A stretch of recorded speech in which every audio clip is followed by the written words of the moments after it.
আসসালামু আলাইকুম সুপ্রিয় শিক্ষার্থীরা, আমি 2026 সালে তৃতীয় শ্রেণীর প্রাথমিক গণিত বইয়ের অধ্যায় 1 পৃষ্ঠা 19-এর 4 নং এই অঙ্কগুলো সমস্যার সমাধান করব। 4 নংয়ে আছে হলো সঠিক উত্তরের পাশে টিক চিহ্ন দাও।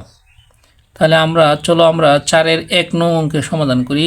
1 নং অঙ্কে বলা আছে 1 অযুত কত অঙ্ক বিশিষ্ট সংখ্যা হবে। আমরা এই সব অঙ্কের সমাধান করার ক্ষেত্রে আমরা তো শুধু টিক চিহ্ন দিব এবং এগুলো পরীক্ষায় কীভাবে লিখব সেটা আমি দেখাবো এবং এটা সমাধান করেও তোমাদের দেখাবো। আমি এখন তোমাদের সমাধান করে দেখাতেছি। 4-এর 1 নং অঙ্কটা বলছে 1 অযুত কত অঙ্ক বিশিষ্ট সংখ্যা হবে। তাহলে আমরা যদি অযুত সংখ্যাটা গুনি, মনে করে একক, শূন্য দিয়ে বলতেছি, একক, দশক, শতক, হাজার, অযুত। তাহলে দেখো 1 অযুত, তাহলে একক, দশক, শতক, হাজার, অযুত। তাহলে কটা হয়েছে? 1, 2, 3, 4, 5টা। তাহলে কত অঙ্ক বিশিষ্ট হবে? 5 অঙ্ক বিশিষ্ট হবে। তাহলে আমাদের 4-এর সঠিক উত্তরটা হলো 5 অঙ্ক। তাহলে এই গণংটা, তাহলে এখানে আমরা টিক চিহ্ন দেব। এখন এইটা পরীক্ষা খাতায় আমরা কিভাবে লিখব সেটা আমি এখন তোমাদের দেখে দিচ্ছি। যেহেতু 4 নং প্রশ্নের উত্তর, তাহলে আমরা এখানে লিখব 4 নং প্রশ্নের উত্তর।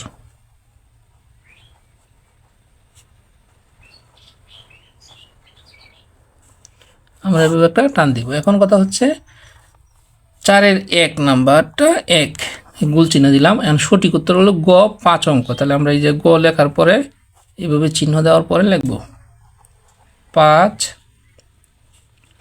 অঙ্ক। আশা করি তোমরা পরীক্ষার হলে কীভাবে লিখবা সেটাও বুঝতে পারছো। 4-এর 2 নং যে প্রশ্নটা আছে সেটা বলা আছে নিচের কোনটি বৃহত্তম সংখ্যা। দেখো এখানে 4টা অপশন দেওয়া আছে। একটা হলো 7829, এটাও 7892, 7982 এবং 7928। এখানে বৃহত্তম সংখ্যা নির্ণয় করার প্রথম নিয়ম হচ্ছে, প্রথমে আমরা হাজার, যেহেতু এখানে হাজার আছে 4টা সংখ্যায়, আমরা হাজার, দেখো হাজারের ঘরে কিন্তু সবগুলোতে 7 আছে। তারপর আমরা এখন দেখব শতকের ঘরে। শতকের ঘরে দেখো এই অপশনে আছে 8 আর খ অপশনে আছে 8, গ অপশনে 9, তাহলে ঘ অপশনে 9। তাহলে শতকের ঘরে যেটা বড় সেটাকে আমরা বড় ধরবো। এখন শতকের ঘরে 2টা অপশনে 9 আছে, তাহলে আমার এখন এই 2টা অপশন বাদ, যেহেতু এই 2টা অপশনে শতকের ঘরে 8 আছে আর এই 2টা অপশনে শতকের ঘরে 9 আছে, সুতরাং এই 2টা বাদ, এই 2টা হলো বৃহত্তম। এই 2টার মধ্যে কোনটা বৃহত্তম সবচেয়ে বেশি সেটা এখন বের করব। তাহলে আমরা এখন দেখব দশকের ঘরে কোনটা বড়। দশকের ঘরে গ অপশনে দেখো আছে 8 আর এখানে আছে কত? 2। তাহলে 2-এর চেয়ে 8 কি বড়, সুতরাং সবচেয়ে এই 4টা অপশনের মধ্যে সবচেয়ে বৃহত্তম সংখ্যা হচ্ছে 7982। এবং আমি এটা কিভাবে নির্ণয় করছি সেটাও তোমাদের বুঝাইলাম। তাহলে আমরা এখন উত্তরে লিখব 2-এর গ 7982। 2-এর গ 7982। আশা করি কিভাবে খাতায় তোমরা এই পরীক্ষার খাতায় কিভাবে তোমরা এটা সমাধান করে দেখাবে সেটাও বুঝতে পারছো। আমরা এখন 3 নং অঙ্কের সমাধান করব। 3 নং অঙ্কে দেখো এখানে কতগুলো শূন্য দেওয়া আছে এবং একটা এখানে বৃত্ত বরাট আছে। এখানে দেখি কি বলছে, চিত্রে বাম দিক থেকে গণনা করলে, অর্থাৎ আমরা যদি বাম দিক থেকে গণনা করি, এই দিক থেকে যদি গণনা করলে কালো রং করা বৃত্তটির অবস্থান ক্রমবাচক সংখ্যায় কততম। তাহলে ক্রমবাচক সংখ্যা কত? বাম দিক থেকে গণনা করার কথা বলছে, ডান দিক থেকে না। ডান দিক থেকে হলে n থেকে এইভাবে যেতে হবে। তাহলে বাম দিক থেকে গণনা করতে হলে এই যে এই জায়গা থেকে আমরা এইভাবে আসতে হবে।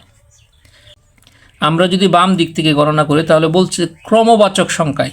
তাহলে ক্রমবাচক সংখ্যায় কিভাবে আমরা বলবো? প্রথম, দ্বিতীয়, তৃতীয়, চতুর্থ, পঞ্চম, ষষ্ঠ, সপ্তম, অষ্টম, নবম, দশম, একাদশ, দ্বাদশ, ত্রয়োদশ, চতুর্দশ। তাহলে এই যে কালো বৃত্ত করা অংশটা এটা হলো চতুর্দশ স্থানে আছে। প্রশ্নে এটাই বলছে যে চিত্রে বাম দিক থেকে গণনা করলে কালো রং করা বৃত্তটির অবস্থান ক্রমবাচক সংখ্যায় কততম। আমি আবার বলতেছি, প্রথম, দ্বিতীয়, তৃতীয়, চতুর্থ, পঞ্চম, ষষ্ঠ, সপ্তম, অষ্টম, নবম, দশম, একাদশ, দ্বাদশ, ত্রয়োদশ, চতুর্দশ। তাহলে এই কালো বৃত্ত করা যে বৃত্তটা আছে সেটা চতুর্দশ অবস্থানে আছে। তাহলে আমরা সঠিক উত্তর হবে গ চতুর্দশ। তাহলে চলো আমরা এটা খাতায় কীভাবে লিখবো সেটা দেখে দিচ্ছি। আমরা পরীক্ষা খাতায় এভাবে 3 লিখে, যেহেতু গ নম্বর অপশনটা সঠিক, আমরা গ লিখে লিখব চতুর্দশ। আশা করি তোমরা 3 নং অঙ্কের সমাধানটা বুঝতে পারছো। আমরা এখন 4 নং অঙ্কের সমাধান করব। 4 নং অঙ্ক দেখো আছে 2597, 2579, 2757, 2775 সংখ্যাগুলোকে বড় থেকে ছোট ক্রমে সাজালে নিচের কোন ক্রমটি সঠিক হবে? অর্থাৎ এইগুলো যদি বড় থেকে ছোট ক্রমে সাজায় তাহলে কোনটা হবে সেটা বের করতে বলছে। চলো তাহলে আমরা এটার সমাধান করি। আমরা যে কাজটা করব, সর্বপ্রথম আমরা রাফ খাতায় এটা সমাধান করব, সবচেয়ে ভালো। এখন দেখো এখানে প্রত্যেকটার হাজার, একক, দশক, শতক, হাজার, প্রত্যেকটা হাজারের স্থানে কিন্তু 2 আছে। তাহলে পরে এখন শতকের স্থানে দেখো কত আছে, এখানেও 5, এখানেও 5, এখানে 7, এখানেও 7। তাহলে 7 হচ্ছে 5-এর চেয়ে বড়। তাই আমাদের সবচেয়ে বড় সংখ্যাটা আগে বের করতে হবে। তারপর দশক, এই দুইটা যেহেতু 7 আছে, দশকের স্থানে দেখো কত আছে, এখানে আছে 5, এখানে আছে 7। তাহলে সবচেয়ে বড় হইল 2775। তাহলে 2775 যেহেতু সবচেয়ে বড়, সেহেতু আগে লিখবো 2775, এটা বড়। এর ছোট কোনটি? এর ছোট হইল এইটা 2757। বাকি আছে এই দুইটা অপশন। এখন যেহেতু এই দুইটা অপশন বাকি আছে, এই দুইটা অপশনের মধ্যে কোনটা তুলনামূলক বড় সেটা আমরা বের করব। দেখো এখানে শতকের ঘরে 5, এখানে শতকের ঘরে 5, এখানে দশকের ঘরে 9, এখানে দশকের ঘরে 7। সুতরাং বড় হচ্ছে এটা 2597। তাহলে আমরা লিখব 2597। তাহলে একটা সংখ্যায় থাকে, সেই সংখ্যাটা হচ্ছে 2579, 2579। আমি কিভাবে বড় থেকে ছোট ক্রমে সাজালাম সেটা তোমরা বুঝতে পারছো আশা করি। তাহলে চলো দেখি আমরা এই অপশনের সাথে বইয়ের কোনটা মিল আছে। প্রথমে 2775, 2775 দেখা যায় এই 3টা অপশানে আছে। পরে হলো 2757, 2757 এই 3টা অপশানে আছে। পরে 2597, 2597 হইলো এই অপশানে আছে এটা। তাহলে আমার যে ক্যালকুলেশনের সাথে মিলছে হইলো এই গ নং অপশানটা। তাহলে সঠিক কোনটা? এই গ। তাহলে এইটাই আমরা যদি পরীক্ষা খাতায় লিখবো, কিভাবে পরীক্ষা খাতায় লিখবো? এইভাবে যে 4 লিখে একটা গোল চিহ্ন দিব, তারপর সঠিক যেটা সেটা বৃত্ত দেওয়ার পরে আমরা লিখব যেটা সঠিক সেটাই 2775। পরে 2757 বড় চিহ্ন দিলাম। তারপর হলো 2597 বড় চিহ্ন দিলাম। পরে 2579। আশা করি তোমরা এই 4 নং অঙ্কের সমাধানটা বুঝতে পারছো। আমরা এখন 5 নং অঙ্কের সমাধান করব। 5 নং অঙ্কটা দেখো 5, 10, 15, 20, 25, 30। প্যাটার্নটির নিয়ম হলো, অর্থাৎ এই যে প্যাটার্নটা আছে এই প্যাটার্নটার নিয়মটা কি? এই প্যাটার্নটার নিয়ম দেখো, আমরা এখানেই সমাধান আমরা করতে পারবো। 5 এবং 10-এর মধ্যে পার্থক্য, মানে বিয়োগ করলে কত হবে? 5 হবে। এবং 10 এবং 15-এর পার্থক্য কত? 5। 15 এবং 20-এর পার্থক্য 5। এবং 20 এবং 25-এর পার্থক্য 5, এবং 25 এবং 30-এর পার্থক্য 5। তাহলে এখানে 4টা অপশন দেওয়া আছে, মানে প্রতি ক্ষেত্রে 5 বৃদ্ধি। তাহলে এই অপশনটাই সঠিক। তাহলে আমরা এখানে ঠিক চিহ্ন দিব। তাহলে 5-এর ক। তাহলে আমরা লিখব 5 নাম্বারটা ক, লিখব প্রতি ক্ষেত্রে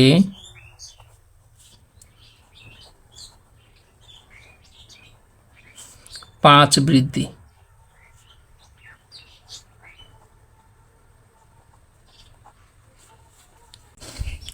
আমরা এখন 6 নং অঙ্কের সমাধান করব। 6 নং অঙ্কটা দেখো আছে 7, 11, তারপর একটা খালি ঘর 19, আর একটা খালি ঘর 27।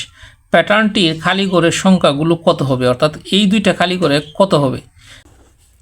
7, 11, খালি ঘর, 19, খালি ঘর, 27। এখন এটির মধ্যে পার্থক্য দেওয়া, এই 7 এবং 11-এর মধ্যে পার্থক্য 4। তাহলে আমরা এখানে এমন একটা সংখ্যা বসাবো যাতে পার্থক্য কত হয়? 4 হয়। তাহলে 11-এর সাথে 4 যোগ করলে 15 হয়। তাহলে এখানে কত হবে? 15 দিলাম। আচ্ছা, তাহলে 15 আর 19-এর মধ্যে পার্থক্য 4 আছে কিনা? আছে। তাহলে এখানে পার্থক্য 4 হয়ে গেল। তাহলে 19-এর সাথে 4 যোগ করলে কত হয়? 23 হয়। এই যে 23 লিখলাম উপরে। তাহলে এখানে পার্থক্য কত ছিল? 4। এই যে 4 লিখলাম। 23 এবং 27-এর পার্থক্য কত? 4। তাহলে আমরা কি পেলাম? এখানে পেলাম 15, পরে পেলাম 23। আশা করি এই যে অর্থাৎ প্রতি ক্ষেত্রে 4 পার্থক্য। আশা করি তোমরা এই 6 নং অঙ্কের সমাধানটাও বুঝতে পারছো। তাহলে 6-এ সঠিক হচ্ছে 15 এবং 23। তাহলে 15 এবং 23 আসতে হলো গ অপশনে। সঠিক উত্তর হলো গ, 15, 23। তাহলে সেটা আমরা পরীক্ষা খাতা কীভাবে লিখবো সেটা এখন লিখতেছি।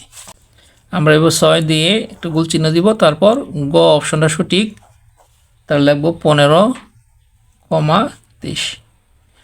আশা করি তোমরা এই যে 4 নং অঙ্কের সমাধানগুলো সেগুলো বুঝতে পারছো। সুপ্রিয় শিক্ষার্থীরা, আমার ভিডিওগুলো যদি তোমাদের ভালো লেগে থাকে তাহলে অবশ্যই আমার চ্যানেলটি সাবস্ক্রাইব করে আমার পাশে থাকবা। সকলকে ধন্যবাদ। আসসালামু আলাইকুম।